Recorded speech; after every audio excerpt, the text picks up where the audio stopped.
everyone. It's Lisa Norell. Welcome to May 21st, the session number 36 of the Mindful Marketer Life Streams. 36, can you believe it? I know a lot of you are new to our live streams, so let me welcome you and remind you to put your name in the chat here on LinkedIn Live, because we'd love to know where you're from and to welcome you. So I'd love to, before we get started on this very important topic today about how we can tame toxic teams through effective storytelling, I want to remind everybody that we have a great summer lined up for all of our marketing leaders and CMOs around the world. Because data is becoming more and more important in our decision making, and at the same time, it can be very overwhelming in our careers, I have put together, with the help of our wonderful marketing growth leaders community, a series starting on June 8th. And I really hope all of you who are senior marketing leaders, vice presidents of marketing, or CMOs, or head of digital will consider joining us for the Digital CMO series, starting at 10 a.m. Eastern Time on June 8th. I'll be joined by some tremendous people and faculty, including Shama Hyder, who is a world-renowned digital marketing goddess. And she's also going to help us unpack issues around content strategy and balancing online with offline communication. So I hope we'll see you June 8th. And if you have any questions about the Digital CMO, just drop me a note to lisa@lisanorell.com. So this whole topic around toxic teams, let's dive in. I got interested in this when I looked back at my own career. I lived in San Diego, California for some time back in the 2000s, early 2000s. And I remember having a client in the software industry, and they were in the news all the time. Best place to work, happiest employees, getting awards through the San Diego Business Journal. They were a client of mine and I enjoyed working with them. But something really bothered me. For a best places to work that said in the lobby, our employees are our greatest asset, why in the parking lot did they have 2 reserved parking spaces just for their CEO and their CFO? Were they better or more important than their employees? So toxic teams and employee disengagement happens when you're not paying attention to these small infractions that can add up over time. And if you forget to tell stories about the people that matter in your organization and your customer base. So that's why today we are really excited to have Karen Eber with us, because she knows that what people value the most is they want to be seen and they want to have a sense of belonging, and they want to get along with their immediate supervisor. We saw this when we interviewed David Allison of Value Graphics, who has brought together over 500,000 studies to find out, what do people in the United States care about? Steph, you might show that briefly to see belonging, family, and relationships matter. And with 8.1 million jobs still open in the United States, you would be amazed at how many open jobs there are now for senior marketing leaders that are left unfilled. And the number of CMOs I know who are actively looking for jobs because they're not getting their needs and values met at their current jobs. So before we bring Karen on camera, let's see a clip from her acclaimed TED Talk.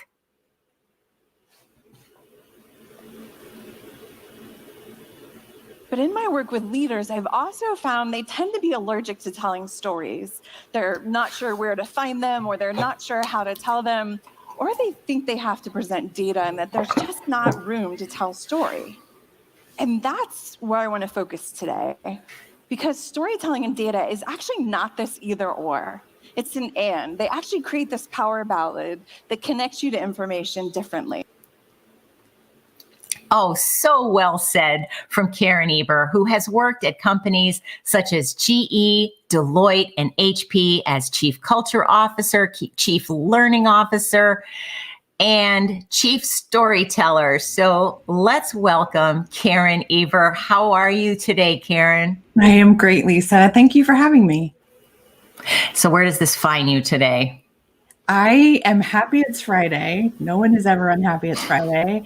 I am in Atlanta and we are having beautiful weather today. So it's finding me pretty well today.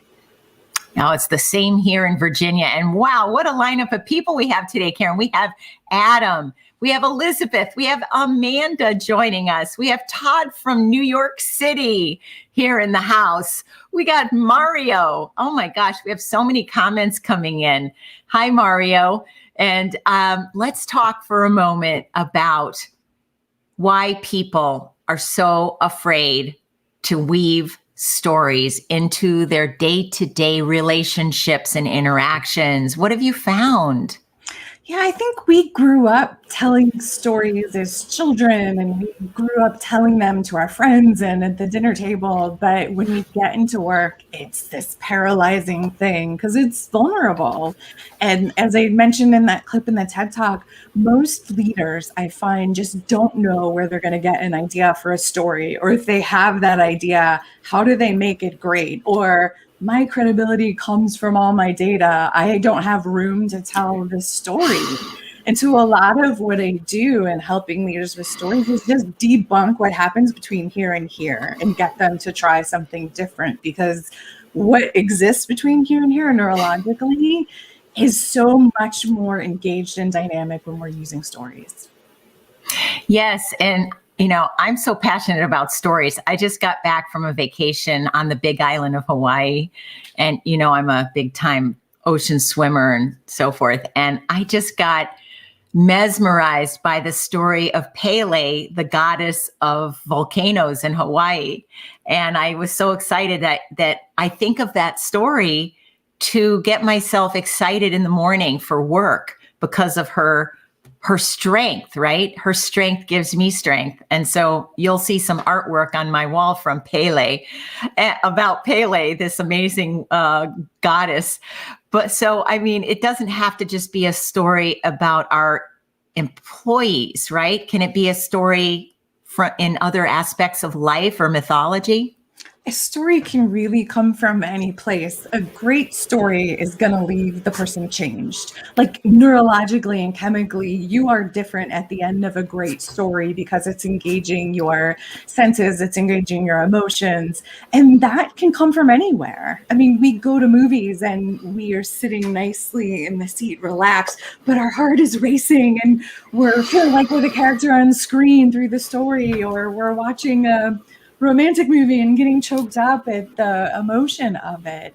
A story doesn't have to be a work story. It can be a personal story. It can be mythology. It can be about a piece of artwork. The big thing is that you put the things in place to make it a great story, to really engage the person and help them get to an outcome that you want them to have. You also studied neuroscience in great detail that led to this TED Talk that now has been viewed 1.5 million times. What were some highlights that you learned about what happens to our brains when people tell us stories? So a couple of things are happening when you're in your regular meeting. There are these two really small parts of the brain, like not much bigger than an almond, called Wernicke and Broca's area, that when you're sitting in a meeting or a lecture, that's all that's activated. And it's really words being comprehended and understood. And it's also why the moment you leave, half of what was said leaves with you. So when you tell a story, you're actually not engaging just those two areas. You're starting to engage the whole brain, because you're going to tap into emotions. You're going to tap into senses. You're going to be going much more broadly across the brain. So just sheer real estate is magnified from an almond to the whole actual brain. So that alone is like reason enough to use stories of why wouldn't we want to use our whole brains for it. But as you're listening to a story, just the act of someone sharing a story and taking care to share a great story is going to cause the listener to have empathy for the person telling the story. Even if it's not a personal story, I'm going to feel more empathic to you for sharing this story, feel connected to you. And the more vulnerable you are, the more empathic you are, the more my brain is going to be bathed in oxytocin, which is that feel-good chemical, the bonding chemical that happens between mother and baby, and the chemical that we feel through actual touch and the feeling great all the time. So the more oxytocin we feel, the more trust is actually built. So telling a story is actually this neuroscience hack for establishing trust, because by being vulnerable, we get more oxytocin, we get more trust, and it literally leaves you chemically altered. The other thing that happens is that as the listener, your brain lights up the exact same way as the storytellers, as though you're having that experience. So that's why you feel like you're the main character in the movie. Your brain is like, we are doing this, let's go, which is crazy. It's like artificial reality. This is why you can listen to a story and never have that experience and wonder what you would do. Like I opened my TED Talk with this story about this woman dropping a phone down an elevator shaft. And as I'm on the stage telling it, someone in the front row went, oh, no, to the point where I had to tell myself, like, keep a straight face and keep going, because her brain was like, you just dropped your phone, and you could feel it. So storytelling not only going to take on more real estate, it's not only going to leave you in a chemically different spot, it's going to have you actually having your brain feeling like it has experienced the same thing, which makes you then think about, what would I do in this situation? Well said. And I need to pause for a minute, because we just hit a milestone on the Mindful Marketer live stream. I think we have almost every corner of the planet being covered today. We have Liz from Los Angeles, Todd from Manhattan, Carrie from Vancouver, Canada. We have Maureen from Atlanta. We have Hardeep from Toronto. Oh my goodness. I mean, Brittany is in Northern Virginia with me. I am so happy to have all of you here with your brains fully engaged. Speaking of which, Karen, one question, then I just heard we have someone from our audience who's going to come on camera in a moment, Samantha. Do you find, in your working with tens of thousands, maybe even hundreds of thousands of leaders around the world, that these basic rules of how our brains react to stories changes? Or are these universal reactions? Yeah, I get this question a lot, because the work I do is helping companies evolve and reimagine culture. And storytelling is a great way to communicate what's valued.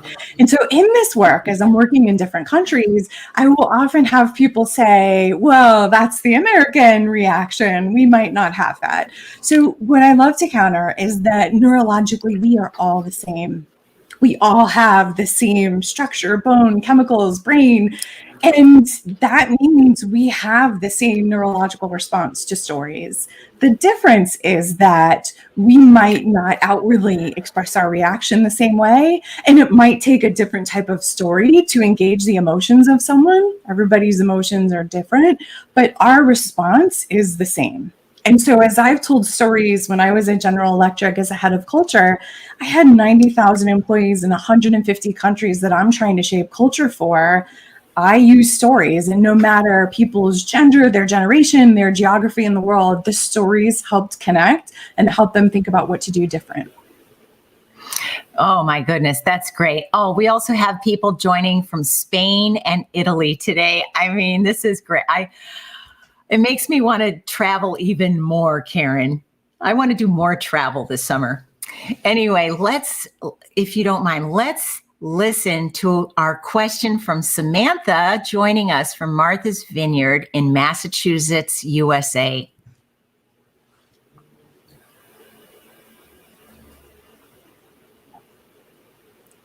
Here I am.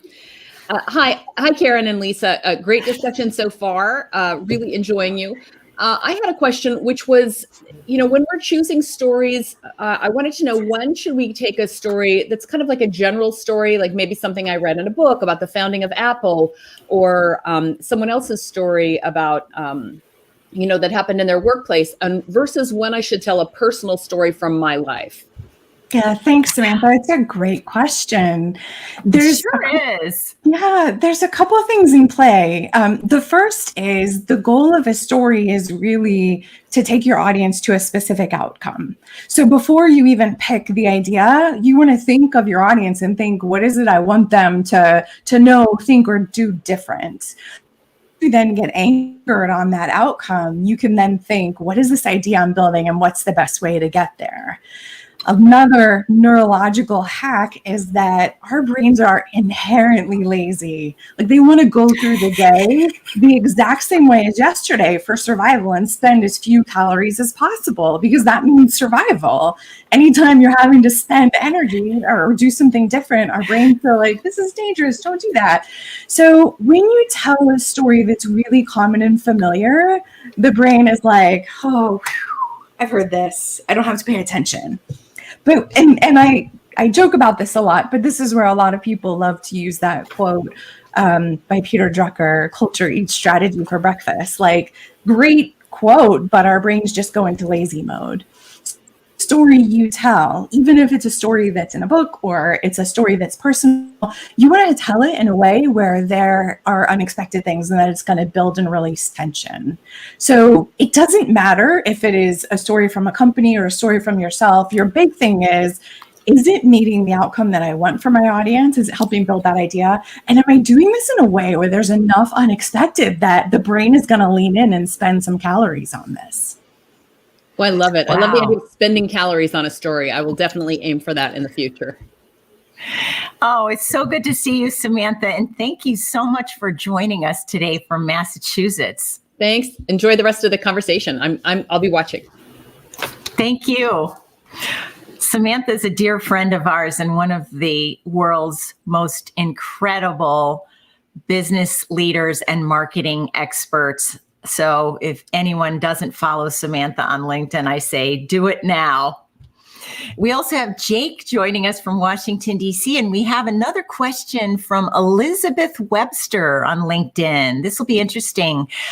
Elizabeth, emotional intelligence is definitely a huge part of service. It seems as if storytelling is a great way to encourage empathy with your teams. Thank you, Elizabeth Webster. Let's talk a little bit about how it triggers empathy again for our audience, Karen. Yeah, this is where that annual offsite or the team meetings, when we could all come together in person, you come away from them and you feel so much tighter bonded with your team, because you have some of this casual conversation and you learn more about people as individuals and you gain empathy for who they are. So just by sharing life experiences or sharing personal stories, you definitely are increasing that oxytocin and trust and empathy, and it creates that actual bond where you feel that tighter. By telling a story, even in a business setting, it will have a huge impact because people feel like they know you. Even if you're telling a story about someone else, there's the act of vulnerability that people respond to. We love vulnerability. This is why there's puppies and kittens and babies. We respond to that vulnerability, and the same thing happens in storytelling. Yes. And greetings from someone who knows how to tell funny stories. Gary from San Diego is with us. And Gary is one of the preeminent humorists I know who has spent time and actually spoke with our marketing growth leaders, our private CMO group. So it's so nice to see Gary here. He'll be joining us later this year, Karen. In the meantime, yes. In the meantime, I also want to ask you about the bridge you made a while back when you said storytelling can help when companies have toxicity in their business or in their ethos. Tell us where you saw the connection there and what you define as toxic teams. Yeah, I want to start with toxicity because like our minds go to the worst leader in the worst place and awful. And really a toxic environment is one where your values are compromised. Like you as the individual, your values are compromised. You see something that isn't working with your values. And the problem with that is that your resilience is depleted much faster when you feel like your values are in conflict with what you're seeing. And so it doesn't have to be this really awful leader, this really awful team or situation. It could just be something that feels minor, that feels toxic in moments. And so I think we're seeing and hearing a lot of this because people have had many moments over the past year, especially now as companies are figuring out how they're going to configure work going forward. There are moments where people are feeling like, oh, that's not okay. So the toxicity is really any time where you are in a situation where your values are compromised and you lose resilience, which is why we always hear this statement about we quit managers and not companies. And a story, absolutely. Yeah, a story is going to reinforce what is valued or what is discouraged. Culture is the worst behavior that you are willing to tolerate as a leader or a team. And so when you're telling a story about what is reinforced or what is discouraged, you are signaling here is what's valued. So I worked with a leader who is a great leader, really good guy. And he kept telling a terrible story that I had to work with him to stop because he did not realize what he was perpetuating. He would talk about how he set these really hard goals for his team to the point where people on his team started crying and wanted to give up. And I looked at him and said, like, why are you telling this story? Because there was a whole other piece to it that was that whole experience made him stop and go talk to them and listen. And together they put a plan in place for how they could do it. And they achieved it. And they did these amazing things. But he was only telling the front part of the story, which was jerk. Like, don't tell that story. So a lot of this is realizing how do you focus on what you've learned and what are the things that you want to communicate that are valued. Yes, we have a question from Rasneet, and Rasneet, I see, has a photo of herself standing in front of an airplane. So a fellow pilot. So as Rasneet flies in here with this question, how can we work on developing our storytelling skills? I have a couple ideas too, but you go first. Yeah, so there's a couple of things to think about with storytelling. And the first is you don't start with the story, you start with the audience. You get really clear on what is it that you are trying to build for your audience, what idea or what outcome. Because where storytelling often goes wrong is people tell the story they want to tell and not the story the audience needs to hear. From there, a great story is going to answer 3 questions. And the best thing to do is write out 3 sentences for each of these just to start the frame of your story. And the first is, what is the context? What is the setting and why should I even care is the listener. The second sentence is going to be, what is the conflict? What is happening? What is that moment where something happens? There's tension. The third is, what is the outcome? And the fourth is, what is the takeaway from all of that? And so when you start to anchor on those things, your stories get tighter. You get more clear on what they are. You can then start to weave in emotion. You can start to weave in senses. You can put it in a way where you're building tension.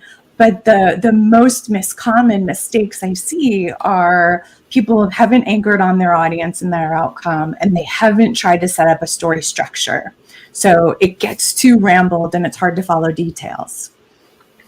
Yes, thanks to LinkedIn Learning, we have been inviting people to our live streams well in advance of the date. And we've noticed a lot of people are here from around the world. And I think you're touching on something very important, because one of the people in the group said, I tell stories, but I've been accused of telling stories that take too long and don't really have a good punchline.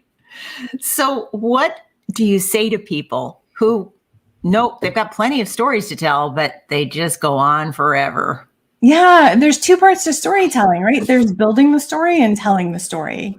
So it could be breaking down because you haven't built the story. And building it is what we just walked through, where you're getting clear on your audience and you're anchoring on the points and you're making sure each thing earns its place. There was a movie that came out a couple years ago, La La Land, by the director Damien Chazelle. And he talks about that in this musical, he cut every musical number. And he added them back in only when he felt like they moved the story forward and they contributed something. And so the act of building a story means that you make sure that what you are adding into the story moves the story forward, which means you can't necessarily do it 2 minutes before a meeting starts. You need to give space to be able to work on that. So part of it is building the story and making sure that what you are putting in moves it forward. The second is you then have to practice the story. You know that a story is great when you get the chance to try it on people and you see what works and what comes out smoothly and where you are struggling a bit. And practicing the story that you have built will allow for you to move forward and make sure your stories are tighter. Yes, and thank goodness for technology right now. I want to recommend two things to people who may have plenty of stories to tell, but they're not practicing them. Number one, go buy an audio transcription tool and put it on your mobile device and your computer. I love otter.ai. And when I'm walking in the woods, I get very inspired, or I'm out in just hanging out in nature. And that's where I start to record some of my stories that then get transcribed into a Word document. So I can go back and read them and rehearse them when no one's watching. And then the other thing you can do is if you have a web recording system like Zoom or GoToMeeting or Microsoft Teams, then use that and record your own self and see, okay, how's my story coming across? Is it taking a minute and a half or is it taking 15 minutes? And how do I make it so that it's cogent and it covers those key areas that Karen already had touched on? Oh, Nikita, you are so right. Sometimes we get a little swayed away while telling a story that we forget that the audience starts to drift off. So how do we solve that issue so that we keep that audience really listening? Yeah, so this story is going to build and release tension. So if you physically see your audience drifting, that their brain has said, all right, we can go on easy mode because we know what's coming. Because part of the problem with our brains being lazy is that they then anticipate and fill in the gaps. So that means their brains are moving faster than your story. The best way to do that is to make sure that as you're telling a story, there's things that are unexpected, and that you are building the tension in a way that they want to know what happens next. Part of it is that story structure so that you are working against their brain, in this case, to make it spend more calories. Where it tends to go off is often where there's details that haven't earned its place, or you haven't practiced the story enough, and in the moment you start rambling. Yes. Oh, rambling is scary. And Elizabeth's back with, have you noticed any kind of balance that works well when you're kind of walking the line between presenting data and telling stories? Now, this is a great question. Elizabeth, I owe you a Starbucks coffee because I'm always living in that dance too. Where's the balance? Tell us what you've seen there, Karen. Yeah, I work with a lot of executives and CEOs on this. And most often the way those meetings go is they show up as we're getting ready to prepare them for an upcoming presentation. And they typically will have like an hour to present, and they'll show up with like 45 slides of McKinsey data or BCG data. And I just look at them like, well, let's put that aside. And again, go back to the audience of what is it that we're trying to do. Our bias is that if we lead with the data, we're going to be credible and people are going to understand and we're going to convince them. However, most of the conversations with data, there's a few things happening. The audience is listening to you thinking, do I believe this data? Do I agree with the takeaway? Or what is even the takeaway on these slides or this data point? Because there's so many things I'm discerning. See, the challenge with data is if you're not guiding people through the data with story, everyone's going to land in a different spot, or they're going to be questioning it. So the benefit of telling a story with the data, telling a story about the data, is you're guiding them through to have everyone be in the same starting point for a conversation. What happens when I work with the executives is most often they only need 1 or 2 data points to support the idea that they're trying to build, and they come in with 50. And so it's really challenging this idea of what is it that you're ultimately trying to communicate and help people understand. Data are important. It should not be rejected, but our default is to go to the slides and pitches that we already have made and just talk our way through them instead of stepping back and really being thoughtful about how we're building the idea for people and using a story to get us to the same place to have a discussion. Yes. Oh, most definitely. And one of my favorite sayings is death by PowerPoint, and it's really true. It can destroy your audience engagement. Now, before we talk about storytelling for belonging and inclusion, very hot topic around social activism right now in corporations. I want to just take a pause and tell you we're still getting a ton of questions. And if your question doesn't get answered, make sure you still post your questions, because we will be going back on LinkedIn to watch this replay to make sure that we provide you with some guidance and thought. I also think this is a great month because Robert Cialdini, the godfather of influence from the university, from Arizona State University, just came out with version 2 of his world-renowned book. And influence must belong on our bookshelves. He talks about, if you're going to use data, look at how can you maybe report on that data over time. So maybe say, over the last 3 years, our customer satisfaction rates have gone from, 50% to 70%, but this year it's at 90%. And we are so proud of you and Maria in the customer service group, and what she did to turn that around was phenomenal. When people start to see a pattern, they start to get hooked much better than just saying, here's 75 key performance indicators that you should take a look at.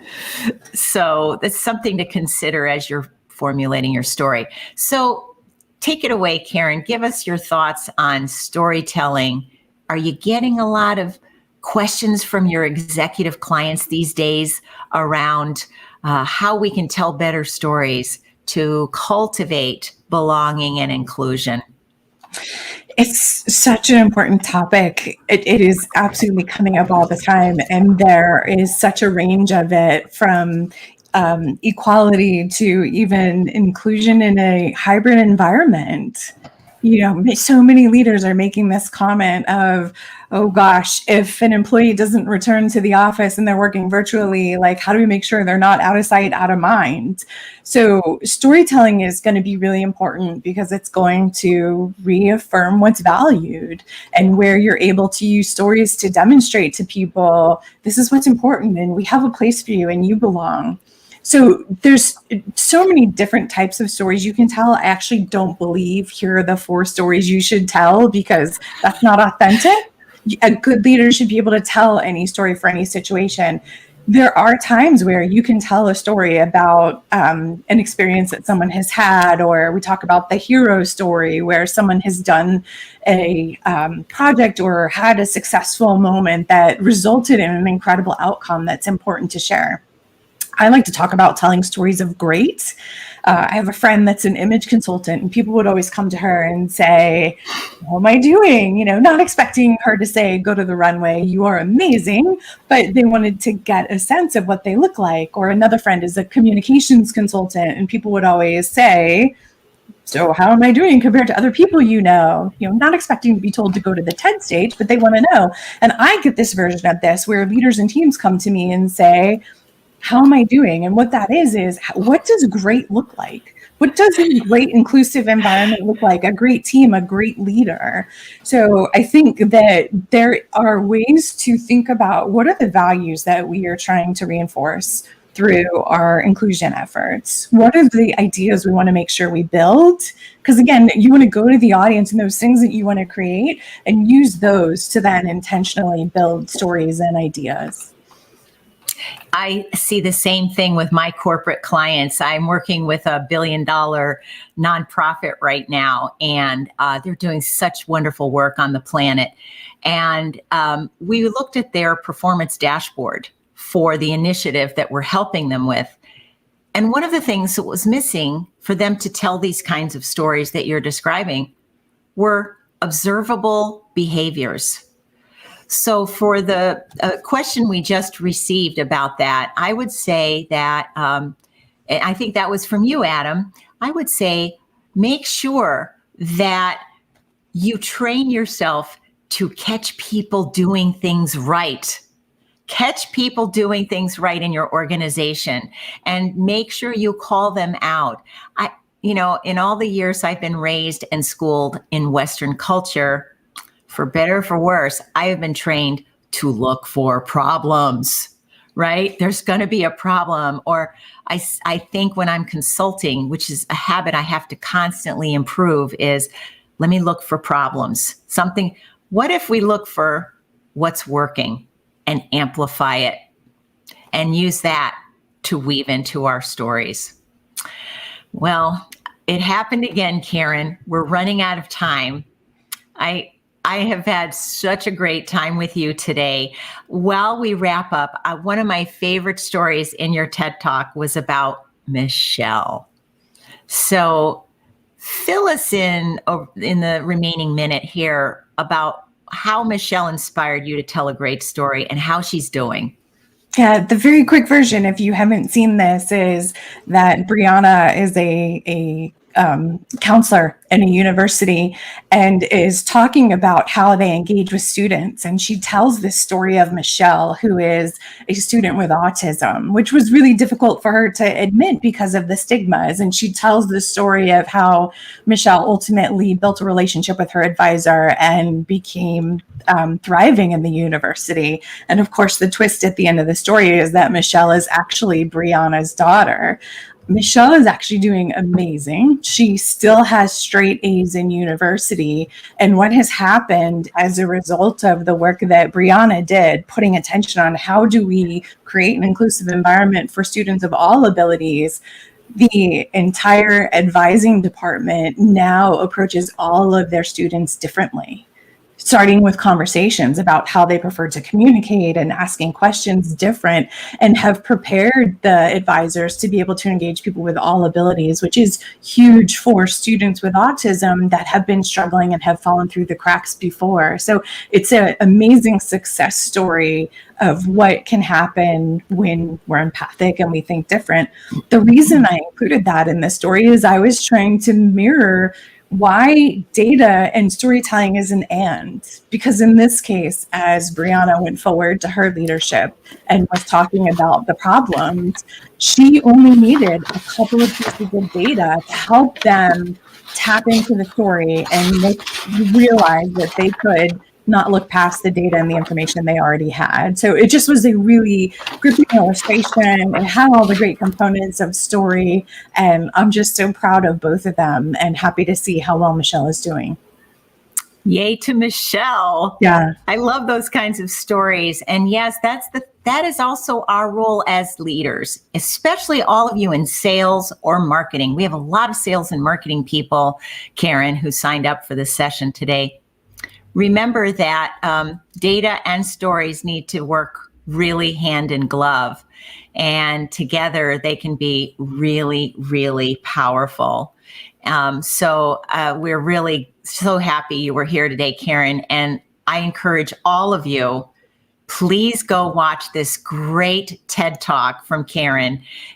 Be one of the 1.5 million people who just loved it, because it is so compelling and it's chock full of data, stories, people who will open your heart. And I know it'll be fun. So Karen, please come back and see us again here in the Mindful Marketer live stream. You are such a delight. And I love working with you in our mastermind group as well. Likewise. Thank you for having me. Excellent. Thank you, Karen. Wow, we got so many questions we were not able to get to today. I love LinkedIn and I partner with LinkedIn Learning. We will get to your questions. So make sure that if you haven't visited my LinkedIn Learning courses, feel free to go out and see those as well. And put your questions and comments here as we do take time to get back to you. Be sure to follow Karen and myself as well, so you'll be ready for our next session. Our next session, we're taking next Friday off because here in the United States, it's Memorial Day holiday. On June 4th, we're going to talk about the new world of events, hybrid events, virtual events, all kinds of events. Our next session, June 4th, with an award-winning CMO, Jake Fabry, the CMO of Fontiva. He has helped hundreds of associations, nonprofits, and technology companies leverage their strategy and build stronger customer relationships through technology, and knows a lot about event strategy. So don't miss it.